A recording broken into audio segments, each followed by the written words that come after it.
1000 वर्ष का समय एक कवच में लगता है, तो 999 कवच काटे, लगाते रहो गणित। कोई 9 लाख कह रहे हैं, कोई 9,000 कह रहे हैं, कोई 99,000 कह रहे हैं। कितना समय लगा? 9,99,000। 9,99,000 वर्ष तक नर नारायण भगवान ने मिलकर के सहस्त्र कवच के 999 कवच काट दिए, एक कवच रह गया। जैसे एक कवच बचा, दौड़ करके सूर्य नारायण भगवान के पास गया, बोले भगवान आपने ही मुझे सहस्त्र कवच दिए थे, नर नारायण ने मिलके 999 काट दिए, मेरी रक्षा करो, एक कवच बचा है बस। सूर्य नारायण ने उसको अपनी सन्निधि प्रदान कर दी। फिर कालांतर में द्वापर में कुंती को एक संत ने मंत्र दिया था कि इस मंत्र का उच्चारण करके जिस देवता को बुलाओगे वो आ जाएगा। और कुंती ने जब उस मंत्र का उच्चारण किया तो सूर्य नारायण प्रकट हो गए। कुंती बोली मैंने तो ऐसे ही बुलाया आपको, मुझे कुछ चाहिए नहीं आपसे, मैं तो देखना चाह रही थी मंत्र में शक्ति है कि नहीं। सूर्य नारायण बोले देवी आए हैं तो कुछ देके जाएंगे। क्या देके जाएंगे? तब सूर्य नारायण भगवान बोले हम अपने समान एक पुत्र आपको देते हैं जिसका नाम था कर्ण। वही कर्ण जो सहस्त्र कवच था, जिसके 999 कवच कट चुके थे, एक कवच बचा था, वही कर्ण कुंती के पुत्र बने। और उसके बाद कृष्ण और अर्जुन, नर नारायण ही कृष्ण अर्जुन के रूप में प्रकट हुए। जहां पर नारायण श्री कृष्ण बने हैं और अर्जुन नर ही अर्जुन बन के आए हैं। इन्होंने फिर कर्ण के साथ में युद्ध किया, लेकिन अब वही है कि कवच 1000 वर्ष से पहले तो कटेगा नहीं, और युद्ध करना है, महाभारत का युद्ध होना, तो क्या करें? और मृत्यु नरनारायण के हाथ ही होनी है। तब फिर इंद्र को माध्यम बनाया और इंद्र ने आकर के भरी बीच युद्ध मैदान में ब्राह्मण का रूप धारण किया और दानवीर कर्ण से कहा कि मुझे दान दो। सारथी मना कर रहा है कर्ण को कि युद्ध मैदान के बीच में कोई दान नहीं होगा, लेकिन कर्ण कह रहे हैं मैं अपना नियम नहीं तोड़ूंगा, ये जो मांगेंगे सो दूंगा। बोले मांगिए विप्रवर, क्या चाहिए? अभी मैं युद्ध के बीच में हूं, मुझ पे बहुत समय नहीं है, जल्दी मांगिए, क्या चाहिए? बोले आपके कवच और कुंडल चाहिए।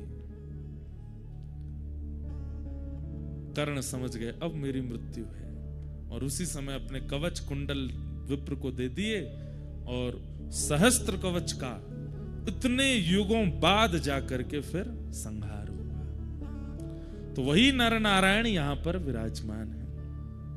इधर सुबह उठते ही सबसे पहले क्या करना है आप लोगों को? सूर्य नारायण भगवान को प्रणाम करो। उसके बाद ये पर्वत साक्षात नारायण भगवान है, इनको प्रणाम करो। ये पर्वत साक्षात नर हैं, इनको प्रणाम करो। इन दोनों को वंदन करो, नर नारायण। अच्छा एक बात, मंदिर में अभी कितने लोग दर्शन कर आए? हाथ ऊपर करियो। सभी कर आए लगभग? आप बता सकते हैं हमें कौन कौन है मंदिर में? पता ही नहीं होगी, चलो हम बताते हैं। एक तो बद्री विशाल भगवान का दर्शन ऐसा है कि बाहर आते ही व्यक्ति भूल जाता है क्या देखा, मुकुट ही मुकुट याद रहता है बस। मध्य में जो विराजमान है, स्वर्ण मुकुट के बिल्कुल मध्य में, वहां पर तपस्वी भेष में भगवान नारायण विराजमान है, तप कर रहे हैं। और तप भी कैसे कर रहे हैं? एक कूले पर बैठे हैं। इतना भयानक तप कर रहे हैं ठाकुर जी, ऐसे बैठे हैं। कभी सुबह के अगर आप मंगला के दर्शन करना चाहो तो कुछ 4-5 हजार की टिकट है। सुबह सुबह के अभिषेक का दर्शन होता है, उसमें सर्वांगीण अंग दिखता है, शालिग्राम मूर्ति है भगवान नारायण। ठीक उनके बगल में आप देखेंगे तो स्वर्ण मुख के रूप में साक्षात श्री कुबेर विराजमान है, क्योंकि उन्हीं का लोक है। यहां के लोग तो ऐसा भी कहते हैं कि पर्वत अंदर से खोखले हैं, इनके अंदर ही कुबेर लोक है। रात में ज्यादा घूमना नहीं, यक्षिणियां घूमती रहती हैं, पकड़ के ले जाती हैं। ऐसा बोलते हैं। तो उनके ठीक बगल में आपको दिखेंगे श्री कुबेर जी महाराज। कुबेर जी के इधर की तरफ आप थोड़ा सा आएंगे तो वहां आपको दिखेंगे श्री नारद जी महाराज। 6 महीने यहां पर दक्षिण भारत के श्री रावल जी सेवा करते हैं, और फिर जब कपाट बंद हो जाते हैं उसके बाद यहाँ श्री नारद जी मुख्य पुजारी हैं इस मंदिर के, इसलिए नारद जी विराजमान है। इधर की तरफ जब आप आओगे तो आगे की ओर गरुण जी विराजमान हैं और पीछे हमारे भक्तों के अग्रगण्य श्री उद्धव जी महाराज और हम ब्रजवासियों के अति प्रिय उद्धव जी महाराज बैठे हैं ठीक बिल्कुल। और इधर की तरफ देखेंगे तो दो मूर्ति आपको दिखाई देंगी, वही नर नारायण भगवान है। ये समस्त दर्शन आपको वहां पर होगा। मैं आज सुबह अनुमान लगा रहा था जब दर्शन करने के लिए गया, चारों युगों का दर्शन होता है एक ही मंदिर में, और वो है बद्रीनाथ। देखना कैसे नारायण भगवान जो यहां विराजमान है उस सतयुग में विराजमान, तो सतयुग का दर्शन। नर नारायण जो विराजमान है त्रेता से विराजमान, इसलिए त्रेता का दर्शन। द्वापर में श्री उद्धव जी महाराज यहां पर आए तो इसलिए उद्धव जी को जब देखते हैं द्वापर का दर्शन। और कलिकाल में यहां पर नित्य श्री नारद जी आते हैं, या फिर इसमें ऐसा कह लीजिए कि भगवान के स्वधाम गमन के बाद कलयुग प्रारंभ हो गया। तो जब उद्धव जी यहां आए तब कलयुग के प्रथम दिन चल रहे थे, तो उद्धव जी का दर्शन कलयुग का दर्शन है और नारद जी का दर्शन द्वापर का दर्शन है। तो सतयुग, त्रेता, द्वापर, कलयुग। सतयुग कौन? बद्री विशाल भगवान। त्रेता कौन? नर नारायण भगवान। द्वापर कौन? नारद जी महाराज। और कलयुग कौन? श्री उद्धव जी महाराज। तो चारों युगों का दर्शन होता। अब आप पूछेंगे इनका दर्शन का फल क्या मिलेगा? जैसे कहते हैं कि पड़ा त्रेता में जन्म लेना पड़ा, हम लोगों को लगता है कि तब जन्म लेना भी सार्थक होता है, पर नहीं, जन्म कभी भी लेना सार्थक नहीं। चारों युगों का यहां दर्शन करने से चारों युगों के जन्म जाल से मुक्ति है। अब आपका जन्म तभी होगा जब ठाकुर जी चाहेंगे, और ठाकुर जी कब चाहते हैं? जब ठाकुर जी स्वयं अवतार लेते हैं। भगवान कृष्ण बन करके आ रहे हैं तो आप में से किसी को चुनेंगे, अरे सुनो तुम हमारी मैया बन के आना, तुम हमारे भैया बन के आना, तुम हमारी गैया बन के आना। तुम क्या बनो? तुम हमारे वस्त्र बन के आना, तुम हमारी वंशी बन के आना, तुम मुकुट बन के आना, तुम गोपी बन के आना, तुम सखा बन के आना। तो ये सब ठाकुर जी का परिकर प्रकट होता है जब ठाकुर जी की इच्छा होती है। ऐसे चारों युगों का दर्शन एक ही मंदिर में। नीचे तप्त कुंड है और उनके नीचे अलकनंदा जी हैं। यहां पर गंगा जी के इतने रूप क्यों हैं? अलकनंदा जी, रुद्रप्रयाग में जब आप दर्शन करोगे तो वहां मंदाकिनी जी, देवप्रयाग में दर्शन करोगे तो भगीरथी जी। ये अलग अलग रूप क्यों हैं? क्योंकि शिव की जटाओं से गंगा जी प्रकट हो रही हैं, और हिमालय की पूरी श्रृंखला शिव जटा मानी जाती है। तो जब गंगा जी प्रवाहित हुई तो आप सब भी स्नान के लिए जल डालते हैं, तो यहां से इधर से सब जगह से आता है। तो शिव जटाओं में से जब गंगा जी प्रवाहित हुई तो एक यहां से गई हैं, वो श्री अलकनंदा जी बन गई हैं। एक दूसरी तरफ से पहुंची हैं तो वो मंदाकिनी जी बन गई हैं। और फिर वहां वहां जो जो क्रियाएं लीला हुई उनके हिसाब से इनका नाम पड़ता चला गया। जानु ऋषि पी गए थे, कान से प्रकट किया इसलिए जाह्नवी पड़ गया। भगीरथ जी लेकर के आए इसलिए भागीरथी पड़ गया। लेकिन देव प्रयाग के बाद ऋषिकेश आते आते वो केवल एक रह जाती हैं, गंगा। ऐसी मां गंगा है। तो ये सब यहाँ के दर्शन के भाव हैं, और समय समय पर हम आप सबको और क्रियाएं बताते रहेंगे। लेकिन एक रहस्य बता रहे हैं। अच्छा, कल से एक काम और कीजिएगा, जो लोग नियमित रूप से 6 दिन सुनने वाले हैं, कथा 6 ही दिन की है, यहाँ पर 15 तक कथा है। भागवत जी का पाठ सप्ताह चल रहा है, लेकिन कथा यहाँ 15 को विश्राम हो जाएगी और उसके बाद हम सब लोग प्रस्थान करेंगे। इन 6 दिनों में आप लोग प्रयास कीजिए, ये अवसर बार बार नहीं मिलेगा और हर जगह नहीं मिलेगा। आप हमसे अगर 7 दिन बाद बोलेंगे महाराज जी यही वाली कथा हमको कहीं और भी सुननी है, तो संभव नहीं है। ये बद्रीनाथ में ही प्रकट होगी। अपनी एक डायरी बना लीजिए। होना तो आज सुबह से ही चाहिए था कि आप पे हो, पर कोई बात नहीं, आज खरीद लीजिएगा। एक पेन लीजिएगा और नित्य कई ऐसे अनसुने प्रसंग और अनसुने भाव आप सुनेंगे, उनको लिखते जाइएगा, उनको लिखते जाइएगा। अब यहां प्रसंग हमने क्या रखा है? उद्धव कृष्ण संवाद, श्री उद्धव जी और ठाकुर जी का सुंदर प्रसंग। और इस प्रसंग में भिक्षुक गीत आएगा, ऐल गीत आएगा, भगवान 2 गीत सुनाएंगे। गोपियों के गोपी गीत, भागवत जी में 7 गीत हैं। रुद्र गीत पहला, वेणु गीत, गोपी गीत, युगल गीत, भ्रमर गीत, भिक्षुक गीत और ऐल गीत। ये 7 गीत हैं भागवत में। इनमें से 2 गीत ऐसे हैं जो स्वयं भगवान ने गाए हैं, और वो दोनों गीत इन 6 दिनों की कथा में आएंगे। कौन कौन से? भिक्षुक गीत और ऐल गीत। इसलिए आप ये सोच लीजिए, एक प्रकार से मैं कह दूं तो इसमें कोई अतिशयोक्ति नहीं है। श्रीमद् भगवद गीता का भी अपग्रेडेड वर्जन है उद्धव कृष्ण संवाद। भगवद गीता क्या है? कृष्ण अर्जुन संवाद। और अभी जो आप सुनने वाले हैं, इसको कई लोग उद्धव गीता भी कहते हैं। श्रीमद् भागवत का 11 स्कंद, 11वां स्कंद। तो ये जो लोग गीता पढ़ते हैं और जो लोग गीता समझ चुके हैं, अब क्या करें? अब उद्धव कृष्ण संवाद सुनो। जो वहां नहीं कहा ठाकुर जी ने, वो यहां कहा है। और मैं कई जगह आपको उद्धव के प्रश्न और ठाकुर जी के उत्तरों में बताऊंगा कि अर्जुन भी यही प्रश्न करता है, पर वहां ठाकुर जी क्या उत्तर देते हैं और यहां ठाकुर जी क्या उत्तर दे रहे हैं। इसलिए इस विषय को इतना ध्यान से सुनिएगा। मेरा तो अभी सोच के अभी मुझे भूमिका बनानी पड़ेगी, नहीं तो मेरा तो मन है कि प्रथम प्रश्न पर जाऊं और सीधा प्रारंभ करूं, पर मुझे पूरी भूमिका आपको सुनानी है। इसलिए इस विषय को आप बहुत ध्यान से सुनिएगा। अत्यंत मार्मिक और अत्यंत गूढ़ विषय है। और हम आपको एक बात स्पष्ट बोल दें, आप लोग तो यहां बैठे हो, पर मूल रूप से स्वयं बद्रीविशाल भगवान और श्री उद्धव जी महाराज कथा में आके इसको सुनेंगे, क्योंकि उन दोनों का ही ये रस स्वरूप है। बहुत सुंदर भाव है। तो हम लोग वो सब श्रवण करेंगे, उस विषय में हम आगे बढ़ेंगे।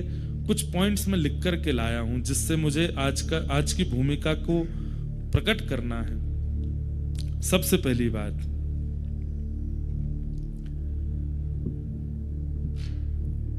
उद्धव जी महाराज वृंदावन गए। इधर देखिए सब लोग, ये बात सबको पता है कि उद्धव जी को भगवान ने भेजा था और कहा था कि उद्धव ब्रज बिसरत नाही, उद्धव मोहे ब्रज बिसरत नाही। एक प्रकार से अगर मैं कह दूं, यहां पर महाभागवत उद्धव जी का परिचय होगा इस कथा में आपको। भगवान तृतीय स्कंद भागवत में कहते हैं कि ऊपर से नीचे तक, दाएं से बाएं तक, चारों दिशाओं से उद्धव मुझसे रत्ती भर भी कम नहीं है। भगवान के 3 परम सखा हैं, सुदामा जी, अर्जुन और उद्धव। और इन तीनों में सबसे ज्यादा प्रिय ठाकुर जी को यदि कोई है तो वो उद्धव है। पर इन उद्धव जी का स्वरूप इतना गौड़ हो चुका है, ज्यादा लोग पहचानते नहीं। मेरा मन है कि इस कथा में मैं उद्धव जी को प्रकट कर दूं कि उद्धव जी हैं कौन। हमारे ब्रज वाले जानते हैं कि उद्धव जी कौन है, क्योंकि ब्रजवासियों के शिष्य हैं उद्धव, राधा रानी के शिष्य हैं उद्धव। सबसे पहला प्रश्न जो मेरे चित्त में आया, भगवान ने यदुवंशियों को शापित कराने के बाद जब अपनी लीला पूरी करने का मन बनाया, तो उद्धव को बचा लिया। इधर देखिएगा, उद्धव को बचा लिया। कथा में 2-3 बार ये सुना चुका हूं पहले, पर नहीं सुनी हो तो सुन लो। जब यदुवंशियों को शाप लगा तो यदुवंशी सारे गए भगवान के पास और भगवान से जाकर के बोले कि हमारे कुल को शाप लगा है नाथ, अब हम क्या करें। तो भगवान ने समस्त यदुवंशियों को उपदेश देते हुए कहा, सोमनाथ जाओ। अच्छा, ये भी एक कड़ी है। हमारे पाठक परिवार ने 12 ज्योतिर्लिंग में कथा कराने का संकल्प लिया था। और जिसकी पहली कथा सोमनाथ में हुई। उसके बाद गत वर्ष रामेश्वरम में हुई दिसंबर में। इस बार मन था कहां करें, केदारनाथ में तो व्यवस्थाएं इतनी व्यवस्थित हो नहीं पाती, तो केदारनाथ जी के भाव से बद्रीनाथ में हो रही है। कालांतर में कभी व्यवस्था बन जाएगी तो केदारनाथ भी करेंगे, पर हमारी अगले साल एक कथा है केदारनाथ में। एक वैष्णव है, वो सब व्यवस्था कर रहे हैं वहां पे। तो आज का जो प्रसंग है ये भी सोमनाथ से शुरू हुआ है, इसलिए सोमनाथ भगवान हमारी हर कथा में प्रथम कथा से ही वो विराजमान है, ये बात आप याद रखिएगा। उनकी उपस्थिति से ही कथाएं हो रही हैं सारी। तो भगवान ने कहा कि सोमनाथ जाइए और सोमनाथ में जाकर के यज्ञ कीजिए। और यज्ञ भी नहीं, भगवान ने वहां पर एक उपदेश देते हुए एक बहुत सुंदर बात कही कि लिखने वाली बात है ये। ठाकुर जी कहते हैं, जब कभी भी जीवन में बहुत संकट आ जाए तो व्यक्ति को क्या करना चाहिए। जब कभी भी जीवन में अति संकट आ जाए उस परिस्थिति में व्यक्ति को क्या करना चाहिए। तो वहां श्लोक है, भगवान कहते हैं व्यक्ति को जितना हो सके दान करना चाहिए। सावधानी से सुनिएगा। हमारे शरीर में कोई रोग बना है और अगर उस व्यक्ति को या तो वमन नहीं होता या फिर किसी भी रूप में अंदर से मल निकले ना, तो व्यक्ति की मृत्यु की पूरी संभावना बन जाती है। व्यक्ति के अगर मलमूत्र और भीतर की वस्तु बाहर निकलने के रास्ते बंद हो जाए तो कितनी भी दवाई दे दी जाए, डॉक्टर यही प्रयास करेगा कैसे भी करके इनका मल स्वच्छ होना चाहिए, नहीं तो ये मर जाएंगे। ठीक वैसे ही भगवान यहां पर उपदेश देते हैं यदुवंशियों को, और यदुवंशियों से कहते हैं देखो जीवन में अति संकट जब आती है तब क्या करना चाहिए। बोले जितना संग्रहित धन है उसको व्यय करना प्रारंभ करो, दान करो, पुण्य करो, यज्ञ करो, अनुष्ठान करो। व्यक्ति दान पुण्य यज्ञ अनुष्ठान कब करता है? जब सब कुछ व्यवस्थित है, कोई दिक्कत नहीं है, सब बढ़िया चल रहा है, एक नंबर चल रहा है बिजनेस, तब करें, कथा करा लो, यज्ञ कर लो, अनुष्ठान कर लो, ठीक है, तब भी करो। लेकिन यहां भगवान की वाणी है कि संकट जब जीवन में आवे तब प्रयास करो, जेब में जितना रखा उस समय और लगा कि बहुत बड़ा संकट आ गया, क्या करें? दान कर दो। अभी जेब में डालो, कितने हैं निकाल दो, कहीं से लाओ, कुछ दान पुण्य, इतना भी नहीं कि सब खत्म ही कर दो, पर कुछ दान करो। ठाकुर जी कहते हैं दान करते ही आप अनुभव करेंगे कि कुछ प्रतिशत जो आपका कष्ट है वो घटने लगेगा। क्यों? संग्रहित धन ही कष्ट का कारण बना है, और उसको जैसे ही आप दान करोगे ठीक हो जाता है। तो भगवान ने यदुवंशियों से कहा कि आप सब लोग सोमनाथ चलो और सोमनाथ में जाकर के हम लोग यज्ञ करेंगे, दान करेंगे, और वहां सोमेश्वर महादेव से प्रार्थना करेंगे जिस प्रकार आपने चंद्रमा के शाप का हरण किया, यदुवंशियों के शाप का भी हरण करो। यदुवंशी सब खुश हो गए, वाह वाह वाह वाह वाह, चलो चलो चलो तैयारी करो। पर दूर बैठे उद्धव भगवान की ओर देख रहे थे, और भगवान की ओर देखते हुए कह रहे थे, बोले नाथ आप ये सब क्या कर रहे हैं, मैं सब समझ रहा हूं। क्यों? अरे द्वारिका में कितनी यदुवंशी हैं पता है? भगवान का कुल कितना बड़ा है? कहते हैं कि द्वारिका जब विराजमान थी उस समय द्वारिका के बच्चों को पढ़ाने के लिए, अनुमान लगाइएगा, 4 करोड़ अध्यापक हैं और एक अध्यापक के नीचे 40 बच्चे पढ़ते हैं। अब बच्चों से हिसाब लगाओ कितने बच्चे हैं, कितने इनके माता पिता हैं, कितने इनके दादी दादा हैं, उससे अनुमान लगा लीजिए कि यदुवंश कितना बड़ा था।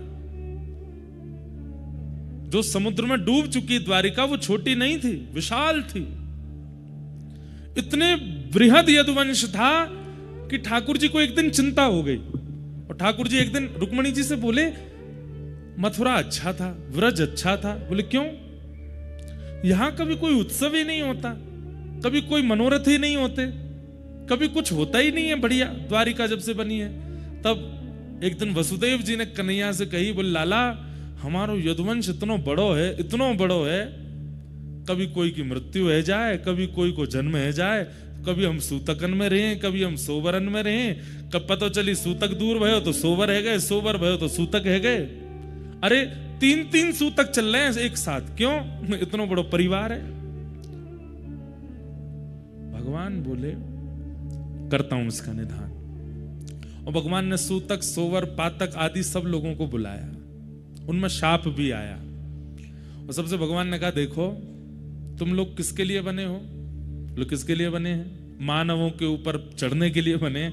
बोले मानवों के ऊपर ब्रह्मा ने बनाई हुई जो सृष्टि है वहां जाकर के आक्रमण करो। ये भूमि द्वारिका की ब्रह्मा ने नहीं बनाई, ये भूमि तो विश्वकर्मा ने बनाई है, इसलिए यहां आप आकर के विघ्न मत डालो। और उस दिन से द्वारिका में नियम बन गया, किसी की भी मृत्यु होती है, किसी का भी जन्म होता है, तो मृत्यु जिस घर में होती उन लोगों को सेवा दी जाती है कि भाई तुम लोग 13 दिन का अपना सब कर्म करो, बाकी पूरे नगर में सूतक नहीं लगता, और बालक के जन्म होने पर सोवर नहीं लगता। और तब से द्वारिका में उत्सव प्रारंभ हो गए। लेकिन आज जब सब यदुवंशी आए कि शाप लग गया, यदुवंशी जब चले गए तो उद्धव ने यही बात भगवान को याद कराई। बोले आपने ही सबको बुला करके कहा था यहां पर कि ना सूतक लगेगा, ना पातक लगेगा, ना शाप लगेगा, ना आदि आदि। भगवान ने तुरंत उद्धव का मुंह बंद किया, चुप, बोलना नहीं है बात, कोई सुन ना ले। उद्धव बोले मुझे सच सच बताइए, यदुवंशियों को शाप लगा है? ठाकुर जी बोले नहीं लगा। और आप इनको नाव दरिया पार करा करके सौराष्ट्र ले जाएंगे, सोमनाथ, और वहां चरण रखते ही इनको शाप लग जाएगा। ठाकुर जी बोले हाँ, आप शाप लगवाने ले जा रहे हैं, इनको शाप मुक्त कराने नहीं लेके जा रहे हो। क्यों? भगवान बोले उद्धव बल, सुनिएगा, इतनी सुंदर, मैं तो मतलब मुझे कभी कभी ये लग रहा है मैं श्रोता क्यों नहीं हूं, मैं वक्ता क्यों हूं, इतनी अच्छी वाणी है। ठाकुर जी क्या कह रहे हैं?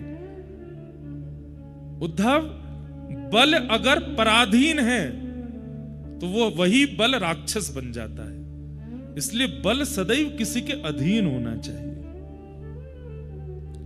यदुवंशियों में बल है, पर ये धीरे धीरे धीरे धीरे सब पराधीन होते जा रहे हैं, ये मेरे अधीन नहीं है। और एक दिन ऐसा आएगा कि यदुवंशी अपने बल की पराधीनता से पूरी पृथ्वी का भक्षण कर लेंगे, क्योंकि मैं ईश्वर हूं इस बात का अभिमान करते हैं, इस बात की धन्यता नहीं है इनके अंदर कि हम भगवान के वंशज हैं।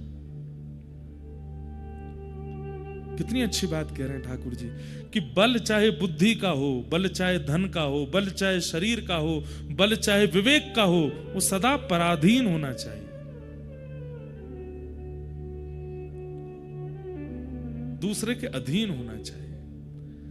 अगर आपका बल और उस बल के ऊपर कोई दंड देने वाला नहीं है तो आप अपने बल से राक्षस बन जाओगे। रावण राक्षस कैसे बन गया? बल को नियंत्रित करने वाला ऊपर कोई है नहीं। हिरण्यकश्यप राक्षस कैसे बन गया? कंस राक्षस कैसे बन गया? क्योंकि उस बल को अंकुश लगाने वाला कोई नहीं है ऊपर। और मानव भी, हम आप सब भी राक्षस क्यों बन जाते हैं? जब हम अपने बल का, हमको कोई अंकुश नहीं होता, उस बल के ऊपर कोई पराधीनता नहीं होती।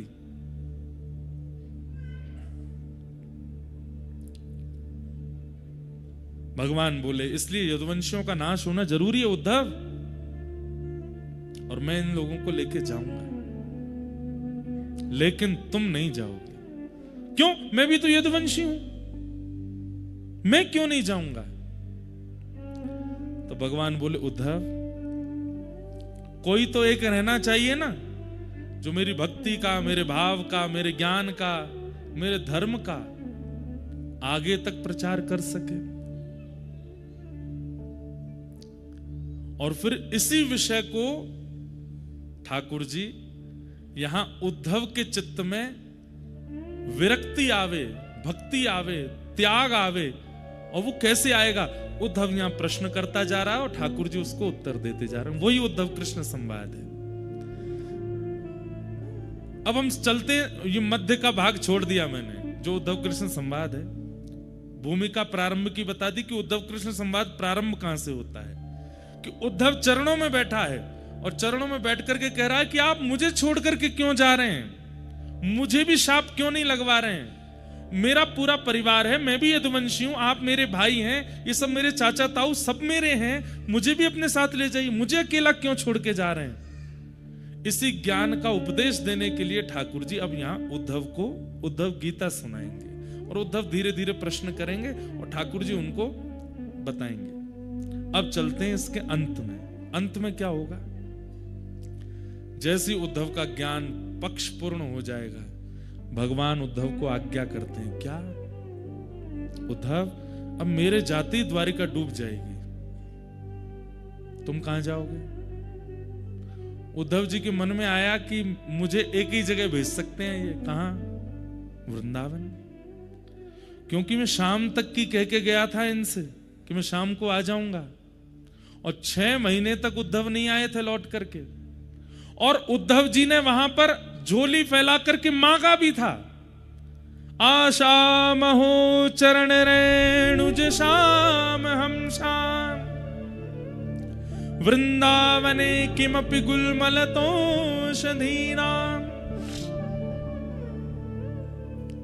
उद्धव जी के मन में आ चुका है कि ये मुझे व्रज जाने को कहेंगे, और उद्धव जी थोड़ी तैयार भी उसी तरीके से होने लगे थे। भगवान बोले, उद्धव बोले कि ठाकुर जी द्वारिका डूब जाएगी आपकी जाति। बोले जी, तो मुझे कहां जाना है? भगवान बोले बता रहा हूं। बोले मुझे पता है कहां जाना है। बोले कहां जाओगे? बोले व्रज। भगवान बोले इतने योग्य नहीं हुए उद्धव तुम, व्रज की प्राप्ति के लिए तप करना पड़ेगा। और वो तप कहां होगा? बोले बद्रिकाश्रम। श्रीमद् भागवत के उत्तर महात्म्य में स्पष्ट लिखा है। बोले क्या? व्रज की प्राप्ति, वृंदावन की प्राप्ति, चाहे वृक्ष के रूप में हो, चाहे मानव के रूप में हो, चाहे कोई कीड़ा के रूप में हो, चाहे किसी भी रूप में हो, व्रज में जन्म तब तक नहीं मिलेगा जब तक बद्रीनाथ में तप नहीं किया गया होगा। बद्रीनाथ की तपस्या ही वृंदावन में जन्म देती है। तो पहला प्रश्न मेरे चित्त में जो आया था कि उद्धव को व्रज क्यों नहीं भेजा भगवान ने, बद्रीनाथ जाने को क्यों कहा? क्योंकि उत्तर महात्म्य में लिखा है क्या? साधन भूमि बदरी। बद्री क्या है? बोले साधन भूमि है, और फल भूमि व्रज भूमि। बद्रीनाथ साधन भूमि है, यहां किया गया तप, यहां किया गया जप, यहां किया गया अनुष्ठान, यहां किया गया किसी भी प्रकार से भगवत सम्मिलन का अनुष्ठान, उसका फल क्या मिलेगा? बोले वृंदावन मिलेगा। कुछ दिन का प्रवास किया है, कुछ दिन नाम जप किया है, कुछ दिन रह करके कुछ किया है, 1-2 दिन रुके हैं, तो उसके फल के रूप में हो सकता है कि अगली बार जन्म कहीं भी हो, पर बीच बीच में ब्रज आना जाना लगा रहेगा। बीच बीच में ब्रज की प्राप्ति, यह भी पूर्व जन्म के बद्रीनाथ के तपस्या का फल है। बद्रीनाथ में रह करके कोई अनुष्ठान किया है, 7 दिन का, 13 दिन का, 15 दिन का, 20 दिन का, 1 महीने का, तो उसका फल क्या मिलेगा? जन्म कहीं भी होगा, आधे से ज्यादा समय कहीं और व्यतीत करने के बाद फिर एक ब्रजवास की इच्छा आ जाएगी, और एक आयु आने पर आप ब्रज आ जाओगे। पर सब त्याग करके अपनी अंतिम श्वास तक किसी ने बद्रीनाथ में रह करके तप किया होगा। यहां अंतिम श्वास लेने का मतलब है जन्म वृंदावन में ही होगा। यहां जो भी प्राण त्यागेगा, निश्चित है कि उसका जन्म कहीं ना कहीं व्रजमंडल में ही होगा। उद्धव ने झोली फैला करके मांगा है कि मुझे व्रज की प्राप्ति हो। तब भगवान आज जाते जाते कहते हैं, उद्धव तुम बद्रीनाथ जाओ। उद्धव घबरा गए, बोले आपने व्रज जाने को नहीं कहा। जबकि आप जानते हैं कि ब्रजवासियों से, किशोरी जी से और व्रज से मेरा इतना प्रेम है, फिर भी आपने मुझे व्रज में निवास करने की आज्ञा नहीं दी, आप कह रहे हो बद्रीनाथ जाओ।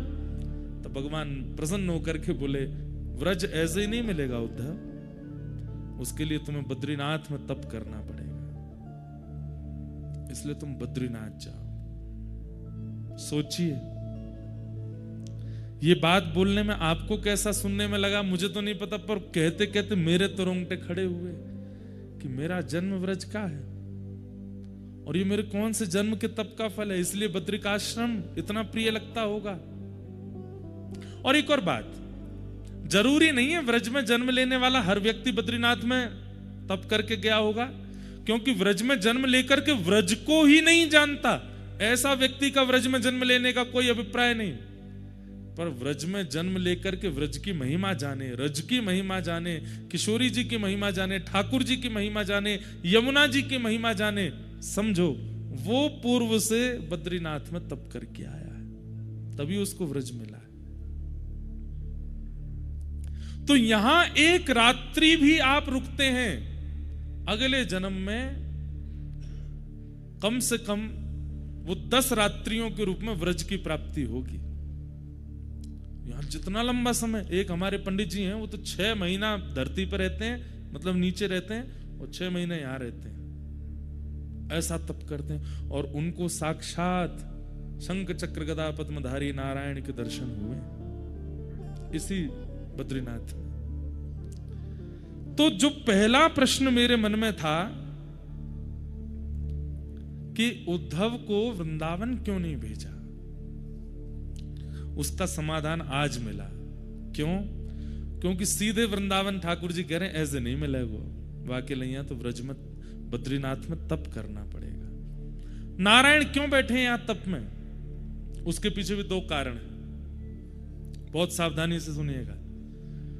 जगत नियंता जगदाधार परमात्मा को क्या आवश्यकता है तप में बैठने की, वो तप में क्यों बैठे हैं? तपस्या वो करता है जिसको कुछ चाहिए हो, या तपस्या वो करता है जो भगवत दर्शन करना चाहता हो।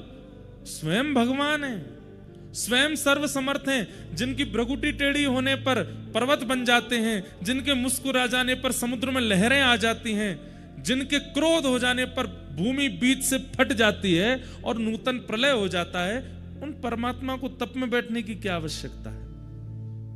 2 कारण। पहला कारण,